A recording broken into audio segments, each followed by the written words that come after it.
Allocution, consultation, mais pas de solution. On rallume les antibrouillards et on navigue à vue. 48 heures après la censure, Emmanuel Macron cherche à reformer un gouvernement et les lignes bougent. Cela pourrait provoquer un séisme au sein du nouveau Front populaire, puisque Jacques Serret, une délégation du Parti socialiste, est en ce moment même à l'Élysée. Oui, et c'est loin d'être anodin. Olivier Faure, le patron du PS, Boris Vallaud, le président du groupe socialiste à l'Assemblée, et Patrick Kanner à la tête des sénateurs de gauche sont en ce moment dans le bureau d'Emmanuel Macron, et cela sans les insoumis, sans les écologistes qui n'ont pas été conviés. Olivier Faure se dit désormais prêt à discuter avec les macronistes et la droite sur la base de concessions réciproques. C'est ce qu'il vient de déclarer à son arrivée à l'Élysée. Ce que nous sommes venus dire ce matin au président, c'est que nous voulons un changement de cap. Un changement de cap qui réponde à ce que les Français ont exprimé le 7 juillet.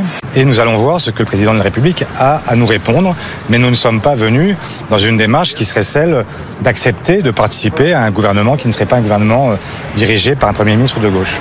Leur condition donc, obtenir Matignon, mais sont-ils prêts à lâcher totalement les insoumis? C'est là la ligne rouge fixée par Emmanuel Macron qui ne veut pas travailler avec des alliés de Jean-Luc Mélenchon. Reste que les socialistes ont bien des requêtes aussi, à commencer par la réforme des retraites qu'ils souhaitent à minima geler dans l'espoir de l'abroger. Autrement dit, c'est loin d'être fait, mais les lignes bougent aussi en Macronie. Certains députés, compte tenu de la crise politique, ne sont plus totalement fermés à l'idée de faire des concessions sur cette réforme des retraites.